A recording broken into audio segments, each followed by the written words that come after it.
What's up, everyone? Thank you for tuning in to another episode of Last Week in Rugby on the Bonus Point podcast. Once again, I'm your host, TJ Olsen, and very excited to be here today. Before we get started, I just want to thank off our amazing sponsors. First off, Whalebird Kombucha. If you're looking for a great tasting beverage that is actually good for you, go try them out at your local Whole Foods, Air One, or other health food stores. Secondly, F45 Culver City. So F45 isn't just a gym, it's a real community, and their team are all there to help you achieve your fitness goals with sessions in just 45 minutes. They're currently doing outdoor workouts to work around COVID-19 restrictions, so be sure to reach out to them to get a great workout during these trying times. So this week, again, we are very sad that there is no more Super Rugby Aotearoa to watch, but we still got to watch two games over the weekend from Super Rugby AU comp. Even though both of them ended up being quite one-sided, they were still great to analyse. So with that in mind, let's get stuck into talking about the games. Glad to have my bro Hala back on the show, a.k.a. Tavita Halafia. Good morning, good afternoon. Happy MAMBA Day. Happy MAMBA Day, bro. Welcome Long to the live. show. And you know what? That takes a lot for me because for a long while was not a Kobe fan. You're not a Lakers fan in general, so it's I'm just not a Lakers fan. Never have been, never will be. Do you know what, though? To be fair, I remember as a kid, because I've been like a Bulls and Warriors fan through and through. Not jump on the bandwagon either. I was there when the Warriors sucked, bro. Yeah. Like, it was hard. Do you Yeah. know what I mean? And I know a lot of our American listeners like, how do you have two teams? Well, bro, because I grew up in Australia and New Zealand, which means that I'm allowed to have an East Coast team and a West Coast team. Thank you very much. Well, that was me for like the longest time. The Spurs were my West Coast team. Like I just love their philosophy, and I love Greg Popovich. So when I was backing a West Coast team, and the Knicks sucked for many years, so I'm on the same boat. That's who I picked. But yeah, so well, that's what I mean.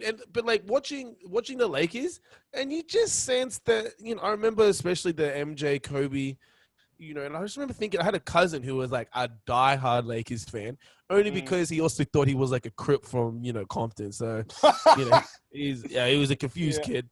I was like, bro, you grew up in Auckland, man. Like, you can listen to some Park, but that doesn't make you a gangster. Anyway, that's another story. But I just remember, like, watching NBA with him, and he'd be like, man, this Kobe kid, man, he's next. And I was like, whatever, bro. And I think just because he said that, I was like, leave MJ alone, bro. Yeah. Leave MJ alone, bro. But I've always been that person. I've always been that person. When you sit there and, like, someone tries to compare the two, I'm all for, like, amping up the next person. And Kobe, phenomenal. He was a phenomenal athlete, phenomenal basketball player. But in my opinion, I don't think you can ever compare the two because they were two different eras. They're very similar players, but it's MJ. You can't sit there. And it's Kobe. Do you know what I mean? It's like, it's Kobe. And look, it hurts for me to say this, but it's like, you know, it's like a LeBron James now. Do you know what I mean? Yeah. Or what I'd like to go to is like a Steph Curry. Thank you very much. Now game changer. Oh, yeah. Okay, but yeah, happy MAMBA Day though. Little sad, but definitely, you know, definitely. Yeah, definitely lost. Being in LA during that, when we lost him, that was that was buzzy. Because I told you I was driving up to the Central Coast and I was driving through Calabasas, and then I saw all the fire trucks and the ambulances and everything. I was just kept driving because I didn't think of it. Like, you see that stuff every day, and I got too slow. I think about 2.5 hours later, and then everyone who I was seeing going, oh, I can't believe about Kobe, and I had no idea what had happened. And then I was like, I literally drove past where he had crashed. So, dude, I didn't know. So like, I was on a phone call to Australia, and the person I was talking to, how sad is that about Kobe? I was like, what happened? Then he's like, you know, he's dead, and his daughter. I was like, man, that's a hoax. Like, I'm in LA, I know about it, and as soon as I said that, I turned on the TV, and there it was. Yeah, I was just like, what? So buzzy, yeah, dude. And just seeing like the outpour of emotion throughout LA, you know, that was the crazy thing. Seeing like where like the Staples Center, where how many murals went up so quickly. Right. Yeah. Literally, like people that like couldn't see it. You should Google Los Angeles when Kobe died, especially downtown LA. Every building was purple and yellow. Like, I mean, I don't mean like a couple. I mean, every building was purple and yellow, 24 and the number 8 everywhere. I was like, and because I was sort of like living out that way, I was like, dang, this is like, wow. Because you were like, what? You're like 10-minute drive from downtown. From downtown, yeah. I could see downtown from my place. Do you know what I mean? And it was like insane. All right. Well, just before anyway, happy Mamba Day to everyone and all our listeners too. Kobe, we miss you. Legitimately. Just before we jump off the NBA topic, Sixers choked. Get the broom out. They got swept, bro. Dude. It really shows you they need Ben Simmons. Right. Here, you know what, though? Look, I was having a good friend of ours, DJ Blaze, big 76ers fan. Look, when it comes to NBA, between TJ, him, and myself, there's just trash talk come finals. So much. I just felt sorry for him. I couldn't even trash talk him. There's nothing you can say because nobody wants the 76ers to get swept because you want it to be a competition. Right. But here's the thing, though. The front office, the GM in particular, rubbish.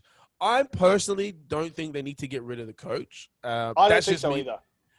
That's just me. I think what has happened is you've got Joel Embiid and Simmons there, who for whatever reason clearly don't like each other, but play really well together. But they've got no backup. So there's been some recruitment issues and retainment issues. Like Jimmy Butler going was just silly. JJ Redick gone as well. Right. So, is that the coach's fault? No, that's the front office's fault. If anything, I think coaches need to have a little bit more pull, generally across all boards, on player retention and who they really want. Well, that's happening a lot more in the NFL. NFL, they're granting when they're putting their coaches in that spot. He's basically in charge of all the recruitment and all the retention and making sure that they've got the team they can work with. With basketball, it is very, very split. Like you've got the front office and they go, here, coach, have these guys. And baseball's quite similar too, isn't it? Yeah, I'm not too sure how I feel about this. I understand it's a business and, they're just employees, for want of a better word. But the coach is like, that's your foreman. That's the guy that sees them day in, day out, knows where their head's at, knows if they've had a bad game, there's something personal going on, or, they're on the booze, or they're injured and they're trying to hide it. That's the guy that connects personally to each of them. So I think what we saw at the 76ers is as soon as Simmons got injured, and also, too, a big stuff you to Joel Embiid, because the amount of trash talk that guy has had and subliminal shots online at Ben Simmons. Well, mate, if you're that good, how come you got swept 4-0, my G? Oh, yeah. I'm just saying, bro, if LeBron James can take Cleveland to a championship, 3-0 down against the Warriors and win. I don't want to open that can of worms because we know you're a LeBron hater. But I'm picking him up. I'm just saying, if he can do that with that roster too, and that was not a good roster, bro. But then the other people will make the argument. They will say it's LeBron James. No one else can do that. So, I'm not going to open that can of worms, but I'm just going to leave it there. All I'm saying is Joel Embiid's ego is on a stratosphere rivals parallel to LeBron James. I'll give LeBron James this. At least he pulls his head out and handles business. Sometimes. Yeah, that's true. Yeah, I'll pay that. Yeah. Leave my boy Simmons alone, bro. Oh, man, I'm back for Simmons, man. Aussie. Yeah. If Australia had a full strength Australian basketball side, they would be super competitive against the US. Wouldn't it? I'd back that. I mean, we got to talk to them. We're going to talk to Australian Basketball Association. Is it ABA? I don't know. Hey, we've lost track. Track. Well, just before we jump into the actual rugby, I do apologise for us deviating away from a couple of topics, but this is a podcast based on rugby. It's always going to be a podcast based on rugby, but if I'm frustrated about something, or if Hala's frustrated about something, or if something is important to us, we're usually going to talk about it. So I do quickly want to say that we hope Jacob Blake, who was shot multiple times yesterday in Kenosha, is recovering well after his surgery. Sure. More importantly, we do hope his kids who had to witness that terrible violence are okay. I don't care what situation you're in. If kids have to see that or have to experience that and someone has to be shot in the back multiple times, it's just not okay. We're trying to help people, by the way. Exactly, yeah. So obviously we don't have 100% confirmation about the whole situation, but from what we've heard, he was trying to break up a fight. He was trying to be a good person, and the police took advantage of that. And yeah, but we hope you're recovering all well. We'll leave it there, and we'll get stuck into the rugby. Unless you got something to add to that, Hala. Oh, look, man. At the end of the day, the reason why rugby is the sport that it is because it's very accepting of everyone, no matter your gender, your belief system, or your sex, or your race. So yeah, this really it actually affects us both, given that we both live in America. We've been fortunate to grow up elsewhere and see what actually real police work and officers of the law are supposed to, what they're supposed to be like, and how they're supposed to act. So this is very frustrating. It keeps happening, and it's just not acceptable. And as passionate like men of color, this does affect us personally too. So yeah, all our thoughts and prayers with Jake, and this is sort of our little way of just taking a stand, saying that's not on. Yeah, and big shout out to Keeney, my former Colts coach. He was always a good role model of what police officers should be like, and he's always been someone that has had a stellar reputation. Is always in the community helping out. So if we had more people like that, I would definitely love that. 100%, man. I think that's the harsh thing, right? Is that there's so many good people, that are officers of the law, and they get shit on in this situation. Dude, because they're one profession, right? Yeah. It's silly, all right, man. Let's get back to why we're here today, and let's talk about the rugby. So, can I just say quickly, the Thunder are up with 5 minutes to go, 103 to 101 against the Rockets. Wow. Oh, my multi's down the drain if they win. Far out. Is Westbrook still out? Hold on. I didn't check the team because the game started too early for me. Because if it is, it would be great that Westbrook would be on the court, and then everyone would be like, no, we got rid of Chris Paul. What was it for? yeah, he's not on. All right, there you go. All right, well, that's one thing. But if the Thunder take that out, love you, Steven Adams. Kia ora, my bro. You get that. My G. There you go. All right, let's get stuck into the rugby. And the Reds ended up getting a very convincing win over the Force with the final score, being 57-5. Thank God neither of us backed the Force on this one. Oh, my God. Well, no, but I do believe I said plus 20 for the Reds, right? Did we do pluses? I can't. No, I just made the off-kilter comment of like a plus 20. Yeah, well, I mean, the Force wouldn't have just win. No, no, seriously. So yeah, and he wasn't even playing, so we don't even diss him. Good group of boys on the Force, but yeah, tough loss. And although the Reds had a few sloppy plays, like loose carries and fumbles in the mauls early on, they were odds-on favourites to win this match, presenting a lot of strong attacking moments. But I really think one of the big reasons is this team has been so successful has been Liam Wright in the captain's position. Reach, my bro.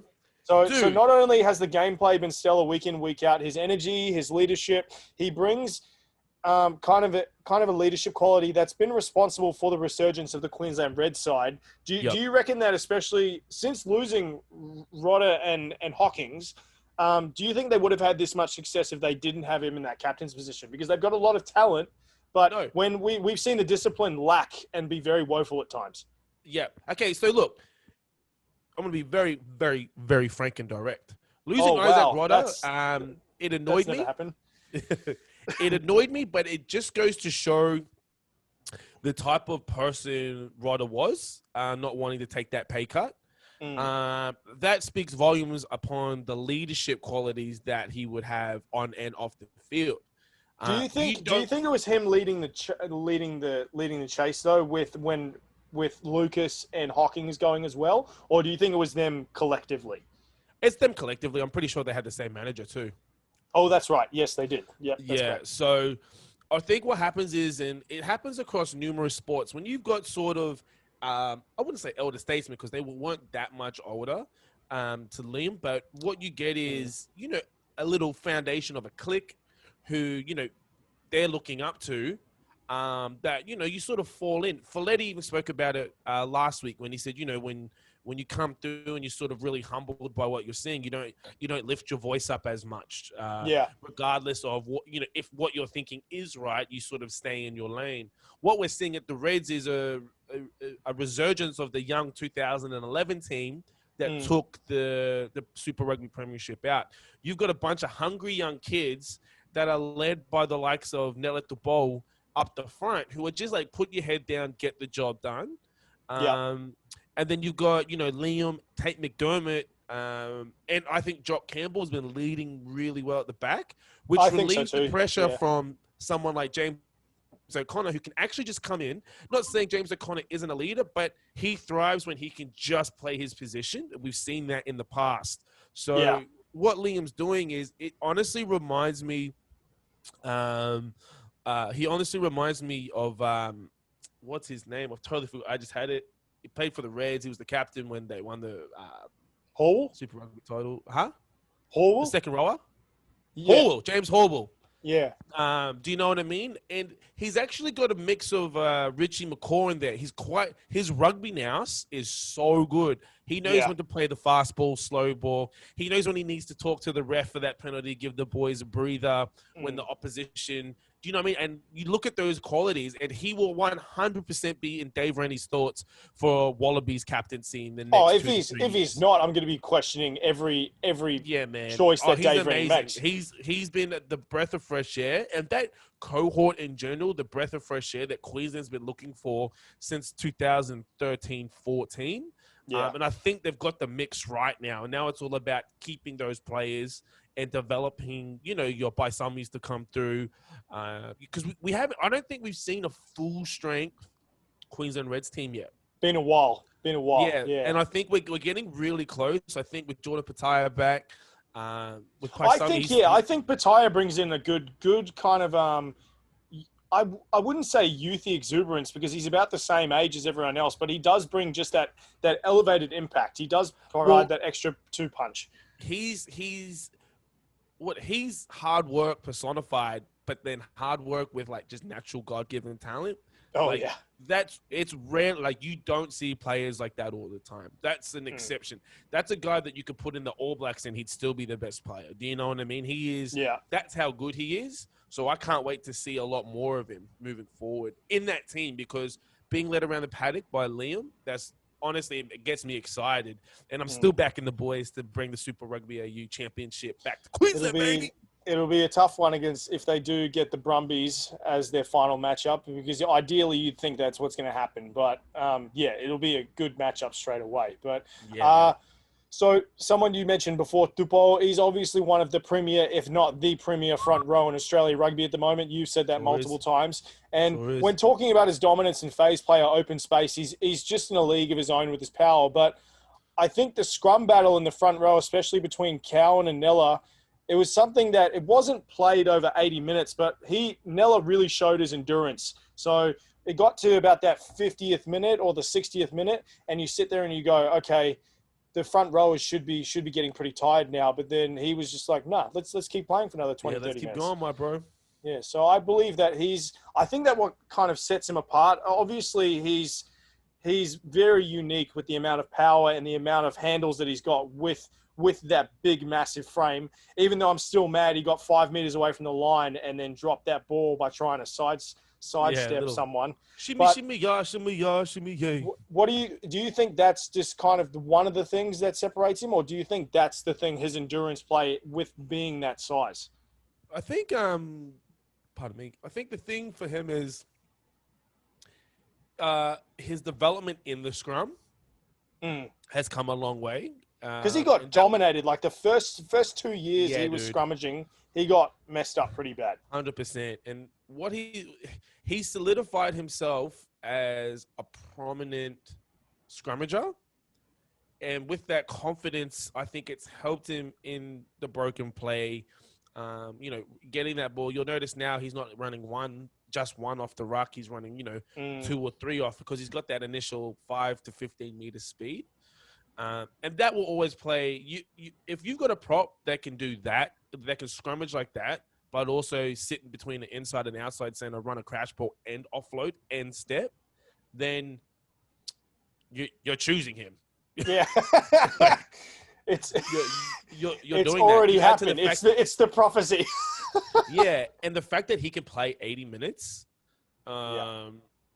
and reserve energy for big scrums. Big moments where you need your prop. In the 65th minute where you're down 23-20 and you're on their 5 meter line.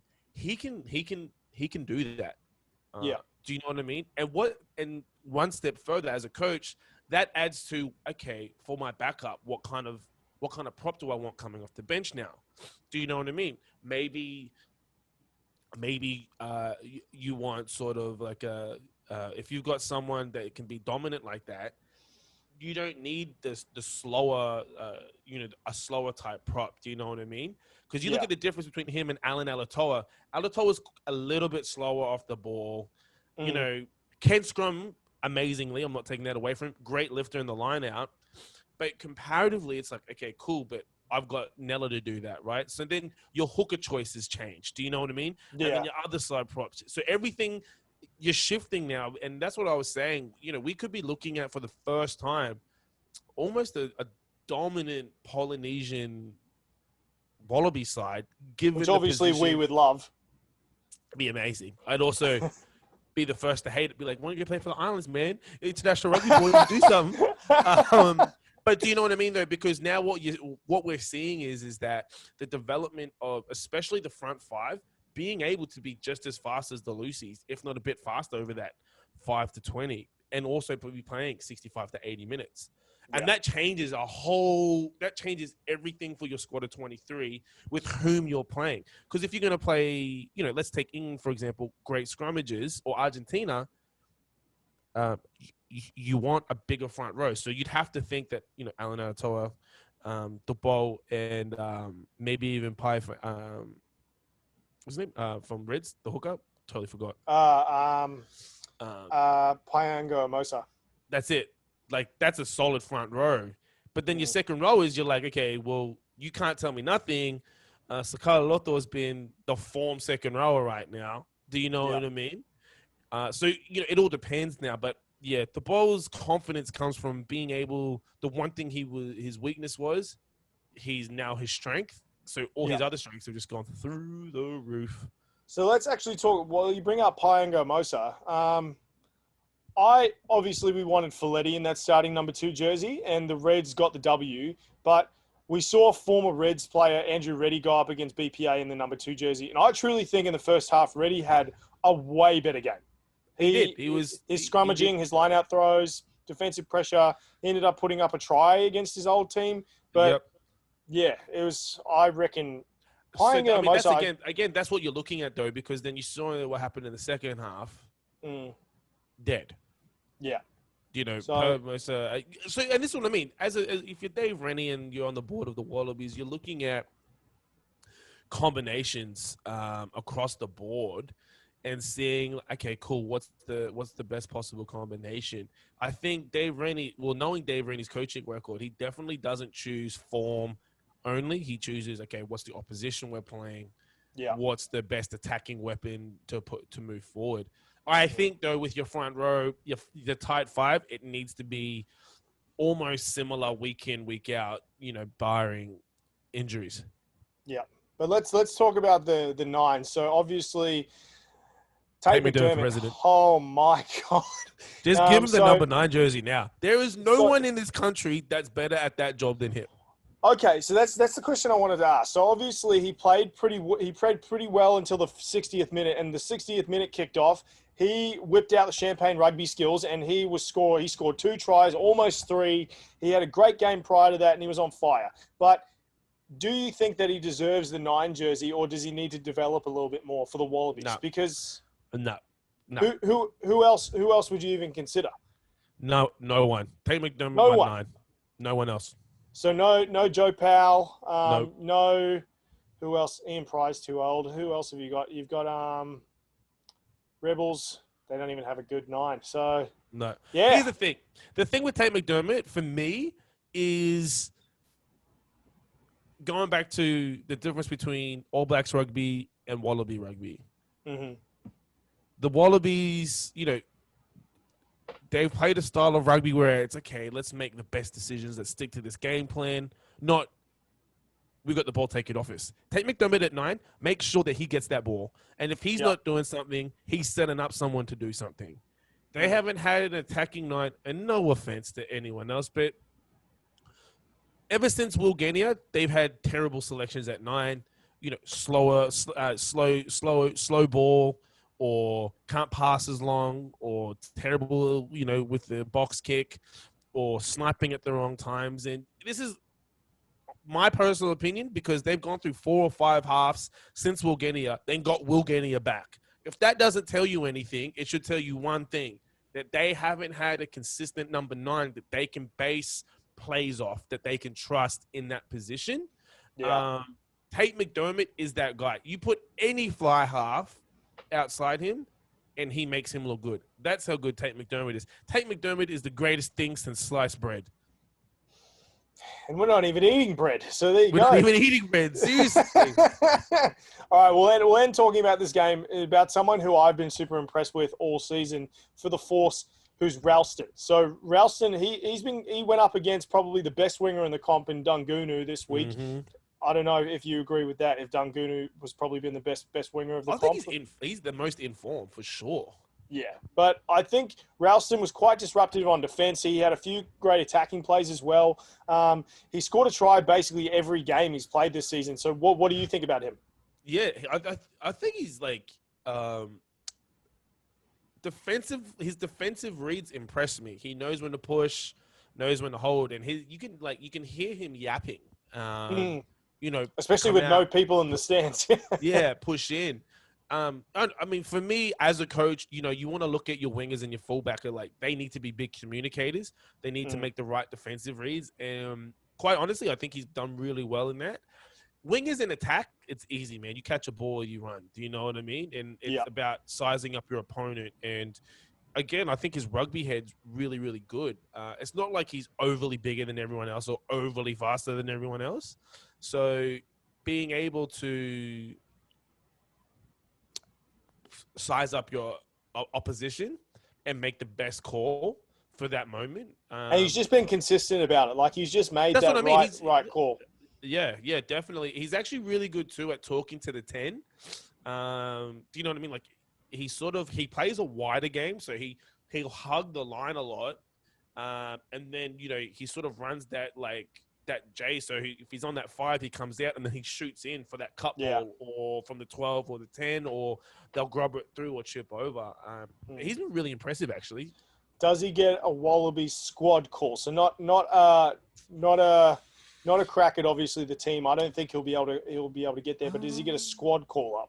Well, I think he'll be in the squad of 40. Yeah, he's definitely worked for it. And there's some people in that squad that shouldn't be there, and I think he deserves, based off the consistency, to be in that Wallaby squad.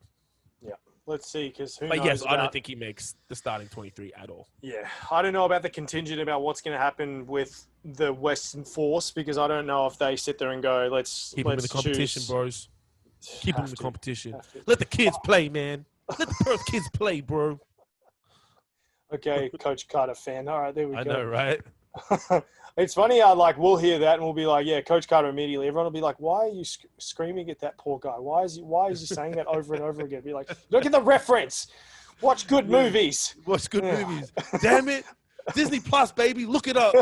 Such a good movie. Oh, all right, let's talk about the second matchup in the Super Rugby AU comp. And it was against the Brumbies and the Waratahs, playing at GIO Stadium in Canberra on a cold 3-degree weather night. This matchup is always a big one when it comes to Aussie rivalries. And even though the promo that Rod Kafer and Phil Kearns did you watch that? The one that they were... Oh, I did not like it at all. No, man. It's epic, bro. This is what I like about Australian commentators. They're just so full of themselves. Like, you have to like it. It was so boring. I hated it. I did not like it at all. I was sitting there watching it, and then Phil Kearns comes in, and then he's sitting there going, "Wait a minute, are we talking about this?" And I was like, "You sound like such a douche in such a slow time. Like, I don't want to go harp on about it, but it was so boring. I almost Leave fell Phil asleep. alone. Leave Phil. What are you talking about? Play. You talk about kids Phil play. half the time anyway, but Oh yeah, all right. no. So, Look, so not this, a fan of Phil Cones at all. so this is something that you can relate to. So we've got some friends from New South Wales, and us being Queenslanders, one of my favourite things specifically is to crap on New South Wales. So I thought that, but with that being said, I did think that the Waratahs did get robbed on that first try that the Brumbies scored. So Disagree. what? Disagree. How? The TMO checked it. Lonergan was about 3 meters in front of him. Disagree. He had kicked the ball. He's offside. Disagree. How do you not agree with that? Good as the Waratahs. Oh, That's where I'm at with that. all right. No fair ifs, buts, enough. or babies. All right. Lonergan, great try, mate. You weren't offside at all. All right. Because it's the Waratahs. Do Oh, not my. ever put me in a refereeing position with the New South Wales side. It will. I will happily lose my job to make sure that the other team wins. Okay, all right, that's fair enough. But I will say we've obviously said for a while that New South Wales, they're pests. And I'll go on record saying that. But you can't argue they're effective pests. So especially on defense, if you look around the 11th minute of the game, the Tars were all over the Brumbies defensively. They struggled to get the ball out of the territory. I actually thought a try was coming. What did you think about their defensive effort? Because I thought it was phenomenal. Yeah, I think the thing with the Waratahs this season, they've been so up and down. They either play a defensive game or an offensive game. We haven't seen them put together, in 80 minutes where they were, competitive. They were dominant on both sides of the ball, Yeah. And I think, you know what it looked like? It looked like they gassed out after like 25 minutes. But yeah, look, I mean, defensively, they've got a great defensive coach, and they're doing those things right. The thing, like, they do the small things right. They shut down the ruck really, really well. So well. But again, though, you're making plays at the ball when you don't need to, and those penalties mounted up, and it was silly. And again, I know I harp on about this, but like, it's almost like Hooper knows that his position in the Wallabies is almost out the window, so he's just overexerting himself to, I want to get the most snaffles in a game, or I don't know. I think when you're they can be so much better, but it's like they don't want to be. It's like you said, for the first 20 minutes, they were very competitive, and the defensive reads were beautiful. But then they get the ball, and it's like they either kick it away or, it's a drop ball here. And as a strength and conditioning coach, you got to look at that and be like, okay, well, are you too tired? Yeah. What's going on here? Because with athletes of that caliber, they shouldn't be that tired. It's not something where, especially 20 minutes in. Exactly, but that's what we're looking at. So, without knowing what's happening in the camp, or if that was again, though, this could just be, let's play a territory game. Do you know what I mean? Like, you don't know. It is a wet night. Right? And they've been so up and down. They're either beating Queensland by 50 points or they're losing by 25 points. Oh, there is hormonal as a pregnant woman. It's like they're all over the place. They're just man. And that's what I think, though. Like, because let's go back to the Queensland game. They scored all those points in the first half, but in the second half, nothing. Yeah. Right? Even defensively, they were outscored. The Reds got, those 12 points or whatever. So it's almost like we're watching two different teams. It's like, we just played the A team and now we're playing the B team. Yeah. And that's what we saw this. And the Brumbies, they just kept it tight, just bottled them in that middle, and then they were just like, send it. And then they weren't great tries. No, not at all. Not at all.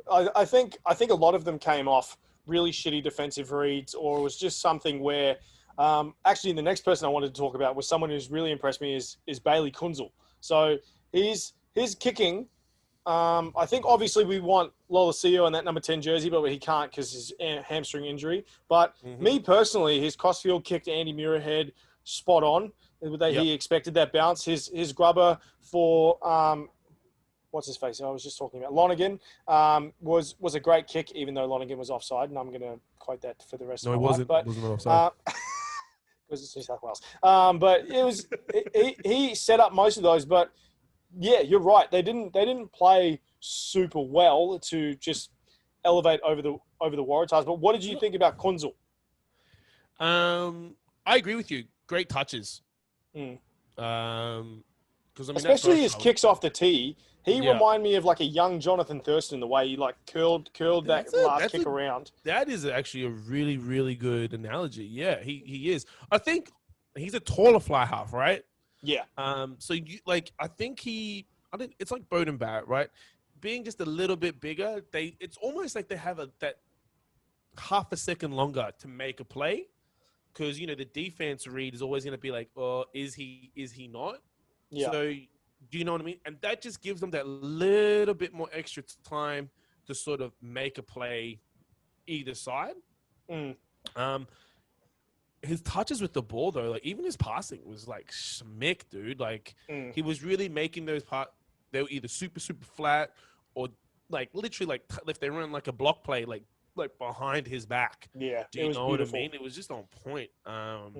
But yeah, the Brumbies system is like the Melbourne Storm system in the NRL. They just know how to churn out players, man. Yeah. And actually, especially fly halves. Like fly halves are the Brumbies thing, bro. Yeah. Shout out Matt Tamua. There you go. Right.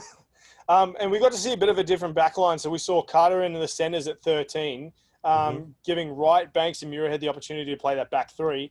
Do you prefer Carter at 13 or Kurandrani? Because I've always been a pretty big Kurandrani fan, but I saw if Carter can have a good game, I think he's a really effective 13. Dude, I think look, gonna be a little biased here. I think Kurandrani's been past his prime for a couple of years. Seeing Carter was really good. I like it. I think it's great. His combination out that right side with Muirhead was really, really good. Yep. Shout out to his braids. They looked amazing. Bro, they looked like, even when he scored that try and he got up, he was like, no hair has come out of my braids. I look phenomenal. Yeah. It's so good. But no, I like Carter there. I think the Brumbies are in sort of what they're churning out players now. They're trying new things. They're looking towards next year. Well, in this type of competition, that's what you want to do. You want to experiment and do those types of things now, especially when you've got a game to give.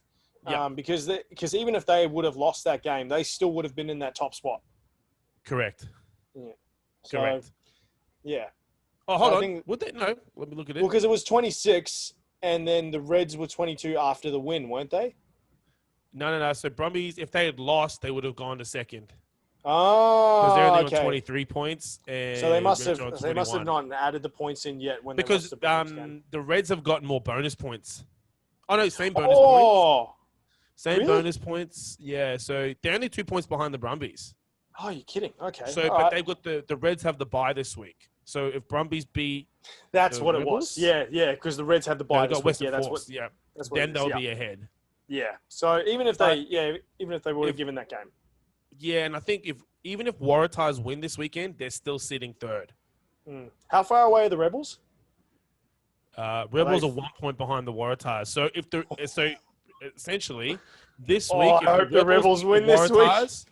Yeah, Rebels move into third. Brumbies, regardless, will stay in first position, win or lose, and the Reds will stay in second position. Oh, I want the Rebels to win so bad right now. Oh my God. Okay. I know. Me too. All right, so the last thing I wanted to talk about in regards to this game, it's not actually about the game per se, but another Brumbies player that was missing this week was Powell. We spoke about him before in that halfback position. But coming off the bench, they had a lot of experience in Nick White, who came back from playing overseas in England. Yep. And after I saw that, I kind of had the coach analysis in my head, and Aussie have got a lot of ex-Wallabies players coming back from overseas. I'm not saying what you think you're going to say. I'm going to talk about the NRC. Oh, okay. Okay, cool. Not Wallabies. Not Wallabies. I thought we were going down the avenue. No. Okay, that's fine. Okay, so you got guys like Quade Cooper, Will Genia, you got Samu Karevi.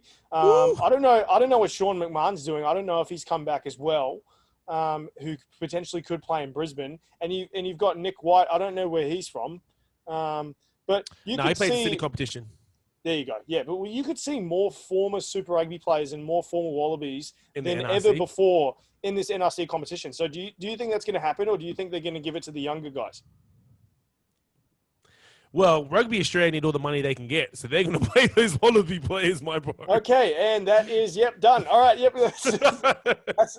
that's 100% true, especially if it was Raylene still in charge. She'd be all over that. Here's the thing. They need to play the players coming through. Yeah. So what I think we'll find is the Wallaby players coming off the bench and them starting the guys that have come through. For the NRC, yeah. And look, in the NRC, from a Queensland perspective, there is some amazing talent and they need to be seen. Especially after our chat with Folletti, how, these players, they don't get paid to be in that wider Queensland squad or New South Wales squad or Brumbies squad. So do they get paid in the NRC? Did he say that?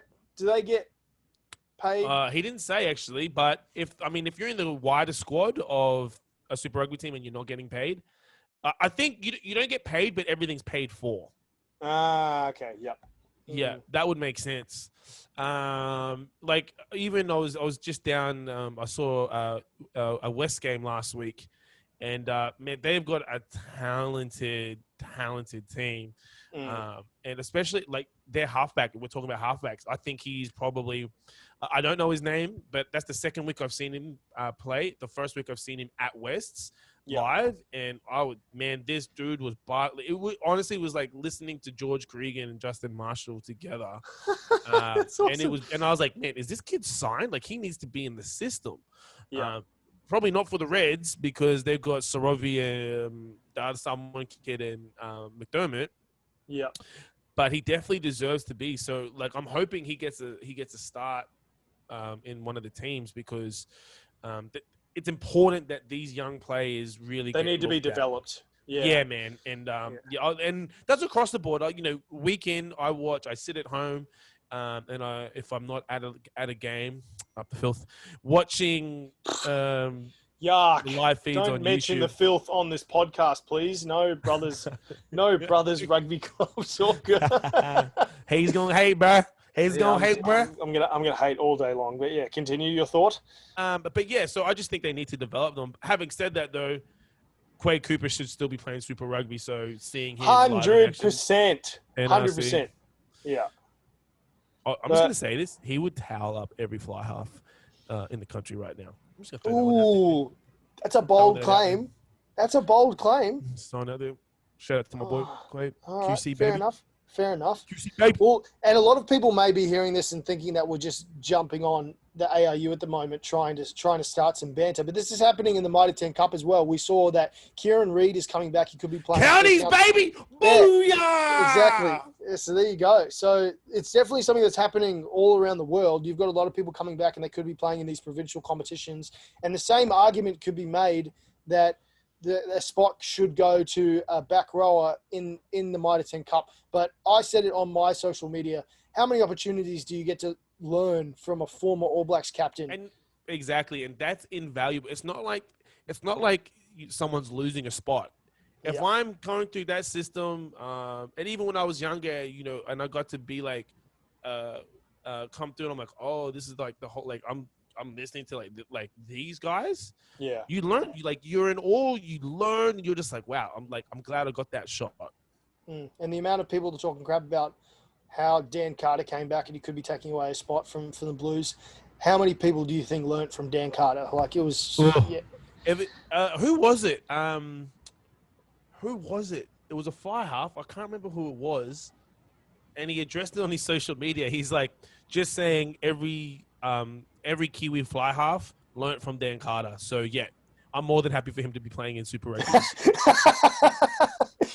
All right. Well, yeah. Just with that note, big shout out to Rito. Finally, may put on the jersey. Counties. It's been. He grew up in South Auckland, so if he actually gets the opportunity to finally put that jersey on, because he signed with them, a year ago, and everyone was like, "Yeah, can't wait," and then he never played. So whatever, All baby. Blacks, 275G.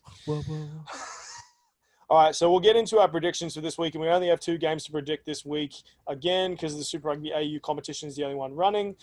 First up, Brumbies taking on the Western Force. So I've got friends on both these teams. both have been guests on our show.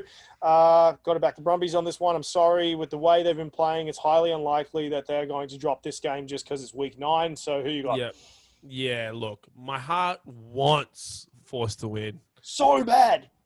Brumbies are going to take it, though. Yep. All right. And then next up, we got the Rebels and the Waratahs. Rebels, baby. I'm going Rebels on this one. Rebels. Have to back the Rebels. All right. So do you want to make it interesting then? And we'll do so what we'll do is choose how much they're going to win by. Yep. If they go over the points, we both have to like, so say if like the Rebels win and then you choose 7 points and then they go over the 7 points, you have to do burpees. And then if I choose 10 points and they go over that, we both have to do burpees for the point differential. Sounds good. All right. So how many points you got them winning? Okay, so I've got Brumbies. Brumbies 20 plus. Far out. Okay. Fair enough. And I've got Rebels under 12. Under 12. Okay. Under 12. I was going to say under 10. Ooh. For the Rebels and Waratahs. So if I'm being that conservative, I may lose this one pretty badly if they have a blinder. But I'm going to be nice to the Brumbies, and I'm going to say plus 25.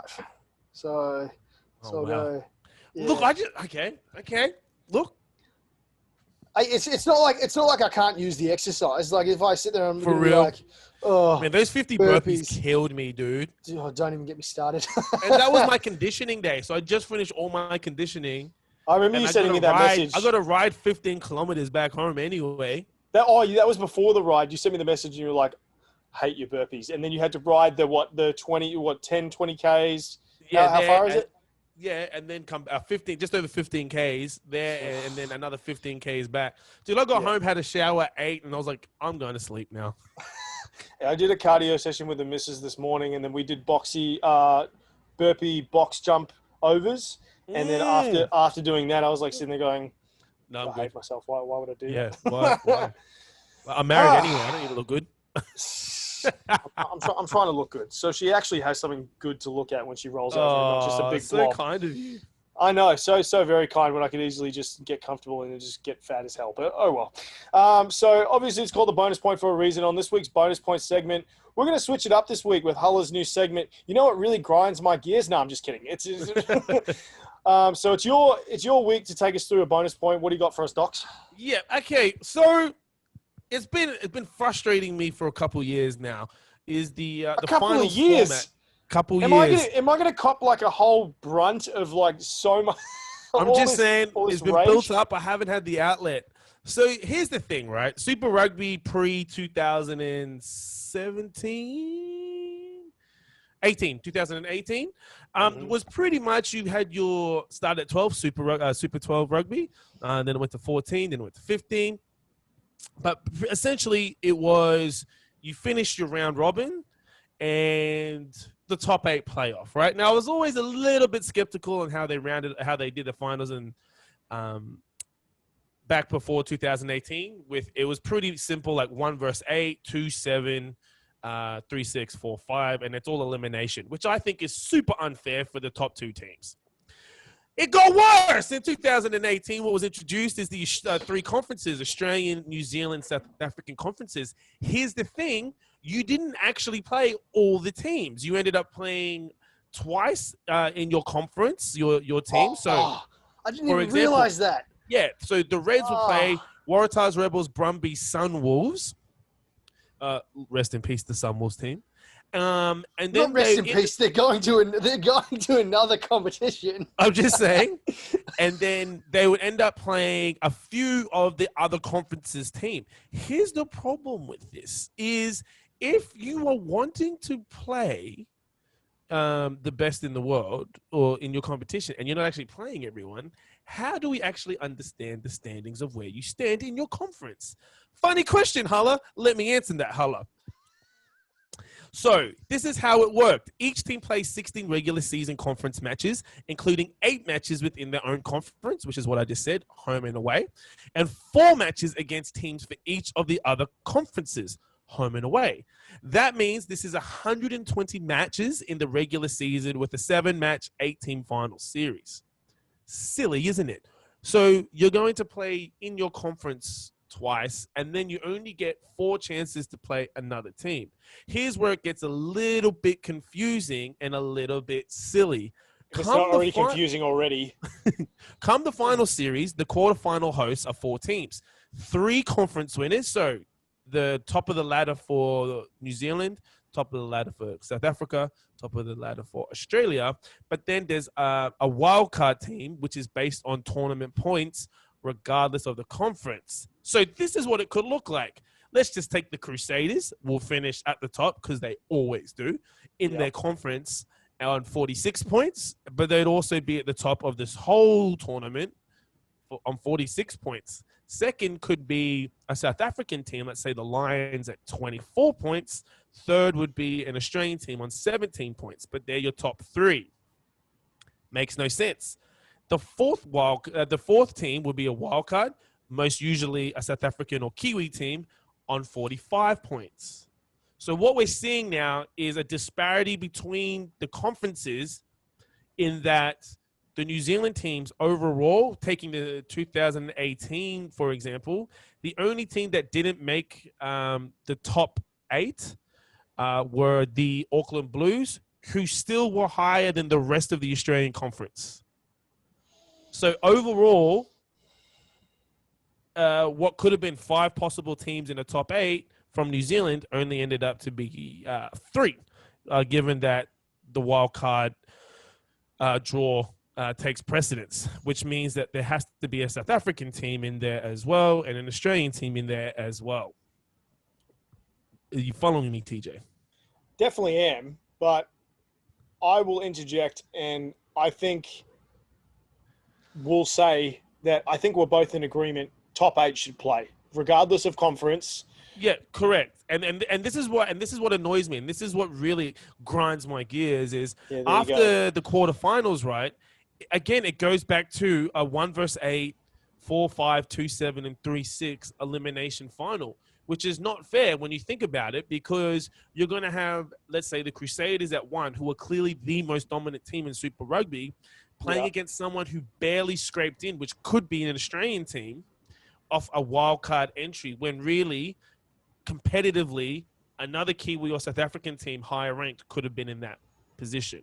And then it's just straightforward semifinals, quarterfinal 1 versus 2, 3 versus 4, and then you've got your finals. What I propose moving forward is scrapping the conferences if Super Rugby is to continue next year, and just go back to a simple, everyone goes round robin. So you play the 16 teams. Given South Africa may be out, and I know travel is always a big thing here, but if everyone's traveling, it's more fair than just, because off the present format, the Australian and New Zealand teams travel the least. They're only going 3 hours across the ditch. Poor South Africa, they're the ones that their away games, they're traveling, the most.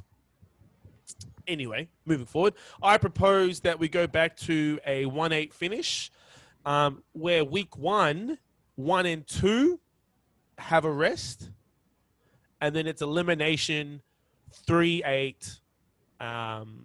So it'll be similar to the NFL. So it'll be you'll have those wild card spots, but they won't be actually wild cards. It'll just be not at all. And then you go into elimination. I just feel as though at the moment how it's set up is completely unfair to teams that actually should qualify for the top 8 and are missing out because spots are going to, 2 other conferences that don't belong, that don't deserve there. 2018 was a perfect year where, like I said, 5 teams should have made it from one conference and didn't.